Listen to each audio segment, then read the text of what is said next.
Very quickly, a quick reply to some APC supporters that are writing me rapidly on my DM. Some of them are writing me and telling me why am I bent on criticizing Okpebholo because of his inability to speak grammar. Others are writing me to come and be an APC party member. And some are writing me also to come and be advocating for Okpebholo, the good work that he is doing. While some are already, they are offering money for me to come and be a member of APC in order for me to stop my advocacy for the good people of Edo State. I don't want to rush doing my reply. First, for those who are saying, why am I bent on criticizing Okpebholo because of his inability to speak grammar? Yours is really easy to answer. If you think that my critics of Okpebholo is because of his inability to speak grammar, it shows how myopic your mind is working. Because for me, I believe governance is more than just speaking grammar. I would prefer to have a governor who speaks less grammar and more action than a governor that will speak more grammar and less action. Yes, I believe that will settle that area because I don't want to deliberate on that area too much. So for those who are saying that I should come and join APC and they are already offering me money, by the grace of God, I live in Europe. I live in Germany. I came to Germany. I learned the language. I went to school, and the profession I'm currently working in, I went to the school, I graduated, then I got a job. The apartment I'm living in, I know the amount of money I pay monthly. All to the glory of God. Why am I saying that? To tell you guys that I'm not interested in any money that has anything to do with political party. I can pay my bills. I'm working. I'm contented with whatever I have. So I'm not interested in political. I don't want to be a party to any political party, whether APC, PDP. PDP, I will still give you guys your reply. I'm not interested. What my interest is to advocate for the good people of Edo State. Like I said, I have the privilege to leave Edo State, to leave Nigeria and be in Europe. And I know the difference between governance in Nigeria and governance in Europe. And one of the difference, massive difference, is that the governance in Nigeria deepen people into poverty, while governance in Europe take people out of poverty and set a goal and future for their citizens. Again, quickly, Okpebholo has 5-point agenda. For me, my advocacy is on 3-point pillars. 3-point pillars. And number 1 is continuity in governance. Okpebholo is spending a year in office. He came as the governor of Edo State and took over from Godwin Obaseki. You cannot tell me that Obaseki ruled for 8 years without having a project that can be continued with. You cannot tell me. So there are projects that Obaseki did that this administration can take to the next level. projects that I myself, I know that even in this Western world is what they are enjoying, that this administration can take to the next level. Project that can take people out of poverty. Project that can give people safe health. Project that can give people hope for tomorrow. And I will tell you some of those projects. Let's talk about the health insurance that Obaseki brought to Edo State. That health insurance can give people hope of their health, safe health.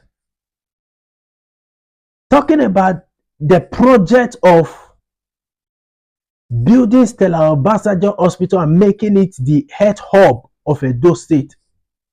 If this administration continue that project, it will go a long way to help Edo State in health-wise.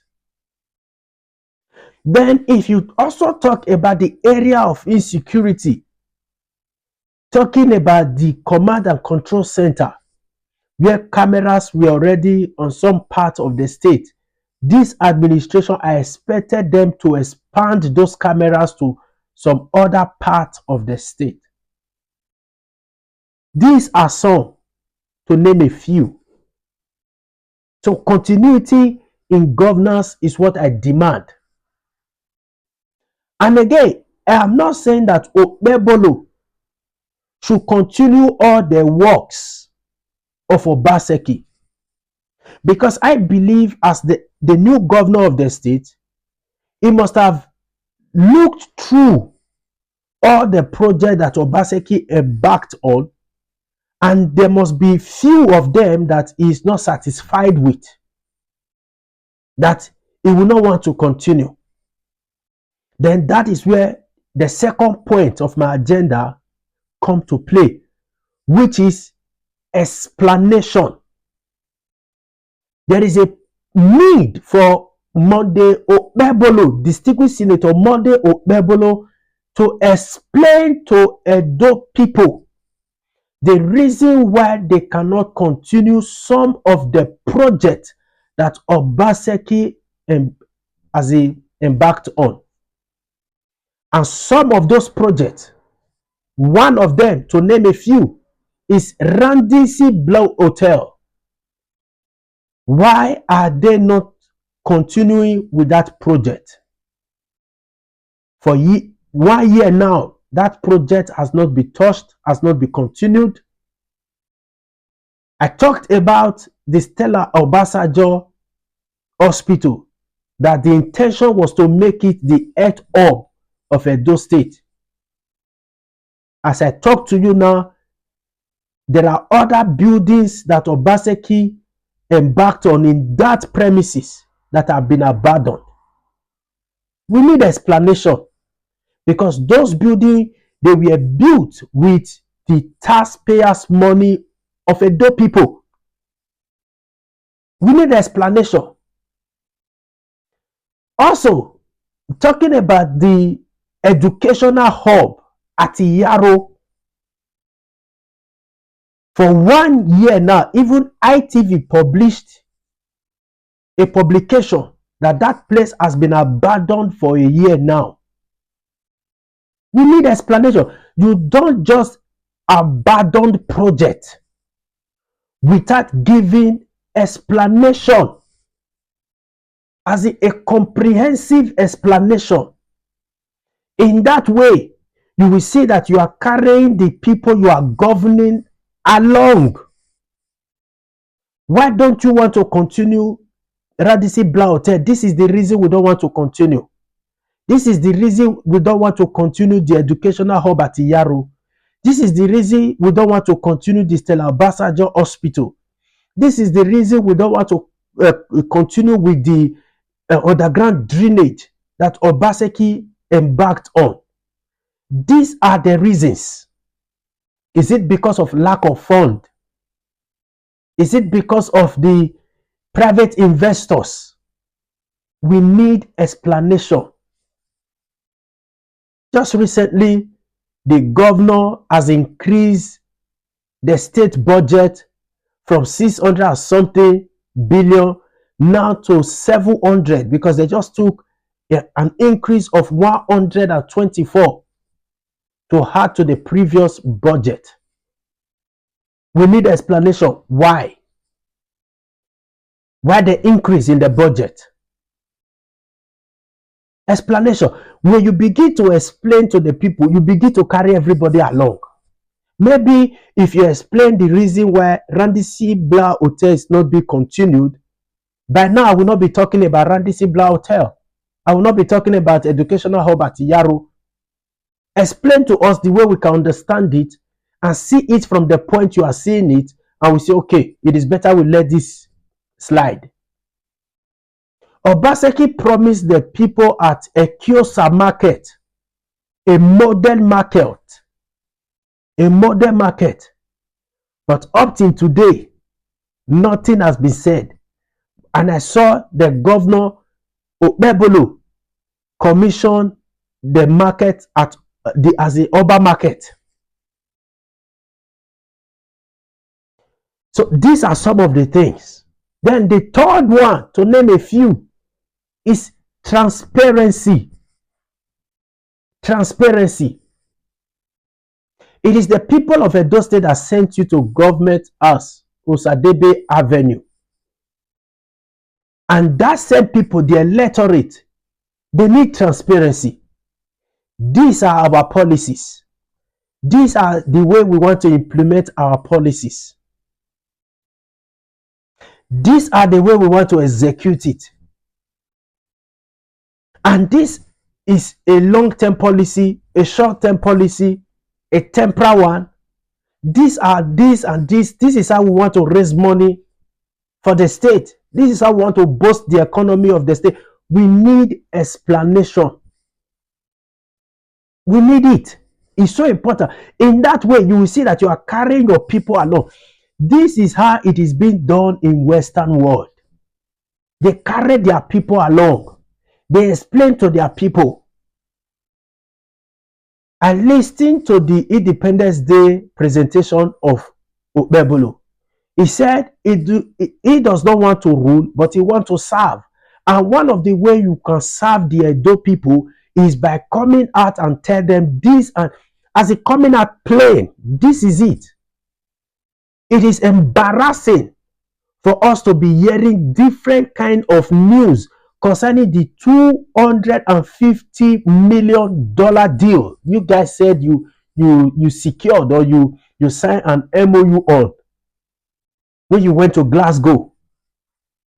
We are hearing different story, and nobody is coming out to explain to the public.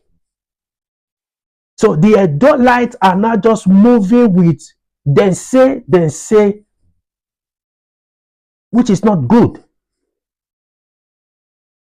which is absolutely not good.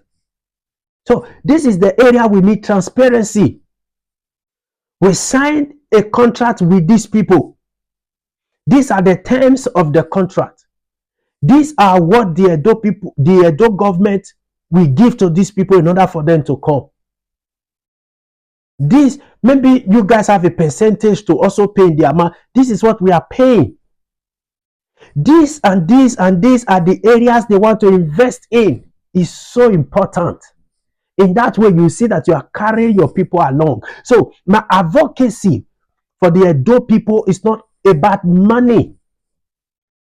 I want to see a state that is building hope for our citizens. I live in Germany.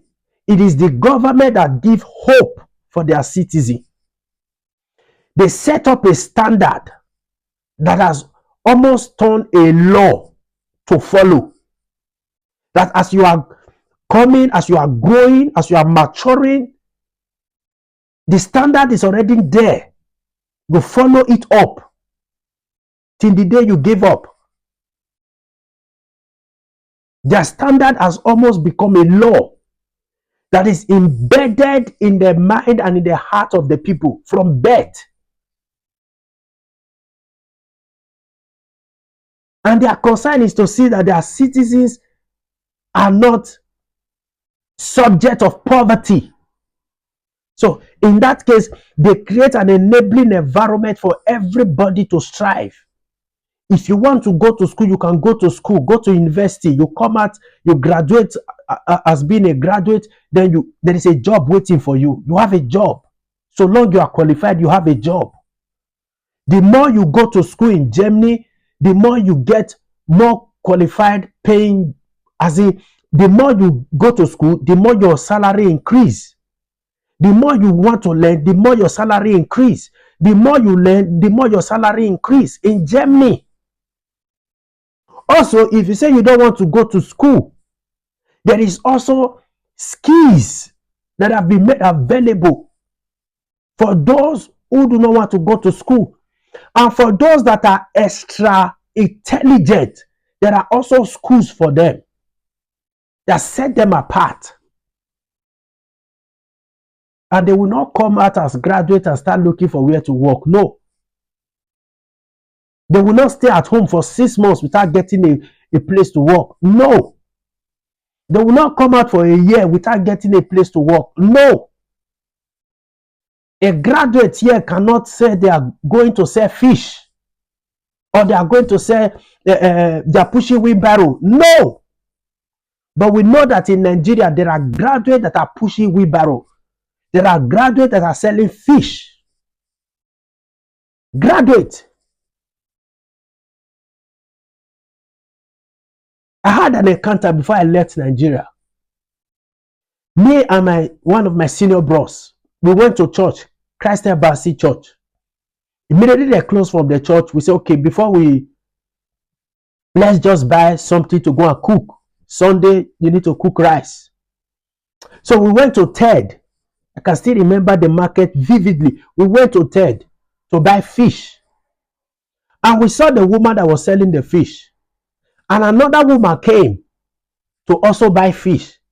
And before you know it, there was an altercation between these two people. The woman selling the fish and the woman that also want to buy fish. And we want to buy fish. And all of a sudden, the woman who wants to buy fish start to say, do you know who I am? My children, they are all graduates. Some are doctors, some are lawyers, some are this, some are that. So why do you talk to me in that manner? Until the woman that was selling the fish said to that woman, he said, hey, don't talk to me in that manner. Me that is selling fish here, I am also a graduate. And if care is not taken, I will lock you up. The moment she said that, the moment she said she was a graduate selling fish, I almost burst into tears. She said it is because she searched for a place to work and there was no opportunity, no place to work. It is her husband's father that gave her money to start the fish business that she's doing. This is how government can fail a citizen. And as I'm talking, there are people who are graduates who are doing menial job that is not up to their qualification. And these things are some of the results of bad governance, bad policies of government. So, why am I saying all of this? My advocacy for a better Edo is more than money from any political party. So keep your money to yourself. Keep it to yourself. So if you begin to pay me money to support you, when you are not doing what you are supposed to do, and I am eating the money, and the good people of Edo State are suffering, who then is a wicked person? So I will have the conscience to eat the life, the future, the blood of Edo people. Because some of you politicians that are eating money, contract money, as in contract money that is meant for you to build a school, contract money that is meant for you to build an hospital, contract money that is meant for you to tie roads, that are eating it. What do you think you are eating? You are eating the blood and the life of the people of Edo State. Because if the road you are supposed to tie, you did not tie it well, or you even failed to tie it, and an accident happened, the blood is on your head. If the hospital you are supposed to upgrade and you fail to upgrade it, and an accident happened, it's on you. If the education you are supposed to upgrade, schools you are supposed to build, and even make free for people to attend, you fail to do it, and there are people who are supposed to gain those basic education and they end up being criminals. The blood is on your head. So where do we put our conscience? So what am I saying? Please, APC, keep your money with you. PDP, keep it with you. My advocacy is for the good people of Edo State. That's the message. Thank you.